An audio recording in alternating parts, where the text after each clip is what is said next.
Hey ladies and gentlemen, Adrian here for Digital Dojos, and today we're talking all about Nvidia's GeForce RTX 30 series of cards that were announced today. Finally, Nvidia has came out with their latest generation of GPUs in the 3090, 3080, and 3070. So let's talk about it. So I want to kind of frame this from a perspective of translating this into what you should know at a surface level. If you want to know more about the technical details and all of the intricacies behind the hardware behind it, there's a lot of great articles out there. Anontech recently wrote an article, which I'll link to down below, talking about it. And actually, I want to pull that up here to reference that because they have some great specs and stuff that they talked about on said article here of the 30 series GPUs, which I'm going to be referencing here. But you should know, again, 3 series of cards came out in this new line of GPUs, 3090, 3080, and 3070. And with that, I want to talk a little bit about the release dates and price points. So first and foremost, the 3070 is going to be released at $500. That's going to be announced in October, or officially released in October, I should say. 3080 is going to be released at $700. And then that's the first card to be announced in September 17th, so 2 weeks from now, give or take. And then the 3090 shortly after on September 24th. So we're going to get 3080, 3090, and then the 3070 in terms of release structure at a $500, $700, and $1,500 price point in terms of release. So while these 30 series cards are definitely better in performance, better in architecture, design, technology, price obviously plays a huge factor in that. And surprisingly here we're seeing you're getting a lot of bang for your buck across the board with these 30 series of cards starting at $500 because the 30 series line is up to 2 times faster than that of the 20 series of cards. And we're going to take a little bit further dive into that. So for example, one of the graphs that they showed here, I think Anontech has it in the article here, is the comparison of the 3080 to that of the 2080 Ti. So the 2080 Ti is kind of like the de facto standard of the best consumer grade GPU out as of today, I guess, as of yesterday, really. And you can see the 3080 is 2 times the performance of that at $700. So a 2080 Ti, which may retail for roughly around $1,200, a 3080 is doing double the performance of that. The 3070, which is half the cost, is still faster than the current gen 2080 Ti. So this is a new generation of cards where the baseline card, I guess to say, the 3070 is still surpassing the top of the line from the previous generation at a fraction of the price, which is unheard of. This is great for consumers. Also, this is great for Nvidia to position itself against AMD and their big Navi release of cards. It's going to really force AMD to compete heavily, not just on the performance factor, but also on the price factor when it comes to the next generation of GPUs out there. All right. With that said, some other specs that are relevant to that of this card. It's all built on the new NVIDIA Ampere architecture, and this is why you're going to see the performance increase and all this stuff we're talking about, the improved tech, frame rates, performance. All that is due to this new architecture. It's due to the fact that they're able to fit so much on these chips. They should be able to pack so many cores and transistors, and a lot of that is due to the fact of Samsung's actual 8nm process, which they use for manufacturing and customize that to pack so much density and hardware onto these cards. And it's the reason why in this comparison here from the Anontech article, it's the perfect way to kind of look at this. For example, when you're looking at the CUDA cores across the 3 cards, you have the 3090, the top of the line, 10,496 CUDA cores, 3080, 8,704 CUDA cores, 3070, 5,888 CUDA cores, compared to the previous generation top of the line 2080 Ti at 4,352 CUDA cores. So you're doubling the CUDA cores that you're getting across the board on all of these cards here. In some cases, nearly tripling it, right?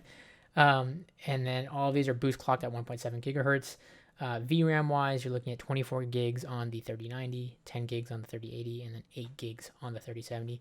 Keeping in mind the 3090 and 3080 are featuring the new GDDR6X version of RAM for the VRAM there. This is new to the 30 series of cards, so it's a much faster throughput and overall performance, whereas the 3070 is still sporting the previous GDDR6 that the 2080 Ti had. So all around, you're getting improved technology, improved performance, improved efficiency. Like I talked about, NVIDIA claims 2x performance in terms of the 20 series of cards. Again, this is NVIDIA's claims. We'll see how that performs in actual reality in the real world once those cards are in public. 1.9x in terms of energy efficiency. Again, you get those 2nd gen RT cores. You're getting the 3rd generation tensor cores. and just all around great performance across the board, and new HDMI 2.1 connectivity. These are the first cards in the GPUs out there to support 2.1 HDMI spec, meaning 8K gaming support, HDR support. So as if 4K is not enough and isn't even that widely adopted yet, these cards will support 8K, so you're definitely future proofed for down the road. Outside of that, of course, these cards are all new in terms of design. You're getting a much more industrial kind of look and feel to these. These are the Founders Edition cards, so these are just like stock from NVIDIA. A much more efficient design that's focused on cooling. They talked a lot about their whole, dual axial airflow and how it's going to take, like, the rear fan is going to intake air from your case and then go through the GPU and output the hot air through the exhaust fan in the back of your case, all with this kind of cooling architecture in mind. How that's actually going to perform in real world thermal performances and variety of case configurations, for example, like a CPU block sitting right there, I don't actually know if that's going to be the best kind of airflow / performance with this card, but that will be determined once we see those out in the wild. Outside of the design, you also got a new 12-pin power connector, so NVIDIA is going to supply you with adapters. You're going to need two 8-pin power connectors from your PSU to support these, and all of these are going to require at least at a minimum 750 watts of power supply wattage to support these cards across the line. So all that in mind, let's talk a little bit about the technology behind some of these cards, some of the big stuff that gets touted around a lot. The big thing is obviously RTX. It's in the name. That is real-time ray tracing. This is what they talk about when they talk about lighting effects and reflections, and this is all supported in all three of these cards. Ray tracing has been out since the previous 20 series of cards. It's just the second iteration or second generation of RTX, so much better lighting performance, ray tracing effects, AI to kind of help in creating those scenes and whatnot. And just for example here, they have this like demo here. This is what RTX looks like off on a game like Watch Dogs, and then with it on here, this is what it would look like. You're seeing the lighting, the puddles, the reflection, things that would just look like a smear on the ground being an actual like water reflection in puddles. Lights, shadows get much more detail and in depth, and just feel lifelike. I got a 2080 Super at the beginning of the year with my build. It's the first time I got to experience RTX, and on games like, for example, Minecraft, which is actually used as a surprising benchmark, it takes a game like that and really transforms it. Now comes at a performance cost in terms of frames, and that's where DLSS comes in. In the initial iteration of RTX, we were seeing like your frame rate dropping in half, for example, to get that better performance. And in games like Minecraft, where frame rate doesn't matter as much, you don't need to be constantly running 100 plus frames, in compromise for better better looking aesthetics and visuals, that was fine. But in other games that may matter more. DLSS uses AI rendering to boost frame rates without compromising on the image quality or resolution that you play at. It helps scale it up. So that is technology that's also going to be implemented in these newer RTX cards. The DLSS 2.0 in combination with RTX 2.0 will essentially equal better looking visual games and better performance, without taking a hit on that we saw in the first iteration. Okay, outside of that, some other technology that they talked about with these cards and they kind of featured. One of them was the new broadcast feature. This is like aimed towards streamers. Basically, it's going to use kind of the smart tech to create virtual backgrounds. Think of like Zoom. Right now, if you use Zoom, you can use virtual backgrounds and key out what's going on behind you. This tries to use that same kind of AI. It does chroma keying and background effects without you having an actual green screen. It did really well in the demo. Keep in mind that was a controlled environment, so we're going to have to see how that plays out in the real world. But the idea is it can key out what's going on behind you and just put you in focus, whether that's for a stream, a video chat, what have you. This is also going to implement, that new RTX voice technology that we saw previously. It's going to build off of that. If you haven't seen that, it's really cool technology to help use AI and determine background noise and drown that out. Other stuff like I mentioned, RTX 2.0, Omniverse Machinima, which is going to allow video games to use video games to kind of make these 3D animations and movies easier. That's been around for a while, but this technology just makes that much more easier to create machinima-like content. And then they also talked about things like Nvidia Reflex, which I'm not fully aware of how it's actually going to work, because they talked about it at a very surface level, but basically they're saying that they can help you get better reaction time and responsiveness out of your games like Valorant or CSGO, where that really matters. Basically, what they're saying is like if you have like 120 hertz monitors or 240 hertz monitors, where your refresh rate is much more smoother in games where that matters. There's still built-in latency. There's still latency between the GPU and CPU pipeline, and what Nvidia Reflex and these new RTX cards is going to do is minimize that. I don't exactly know how from a technical perspective yet, and how well that performs in actuality, but we'll see. But yeah, these are just all things that they're touting to kind of help sell the 30 series of cards, as if they needed to do anymore. In terms of also technology behind it, for those wondering, SLI and NVLink is only going to be supported on the 3090 series of cards. The 3080 and the 3070 will not support NVLink or SLI, which may mean them leaning towards the death of SLI/NVLink, who knows, but I just want to throw that out there. All right, with all that said, let's talk about which card you should get in the current lineup. So to start from the bottom, the 3070. The 3070 to me is the kind of standard sweet spot for, I would say, a majority of you out there.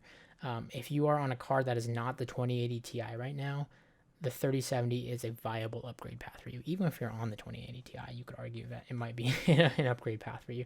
At $500, this is the sweet spot in the sense that it's, $500 is still a lot. It's not by any means budget for a GPU.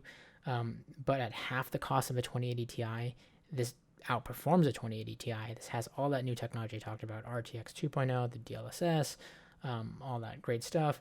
This is all built on that Ampere architecture.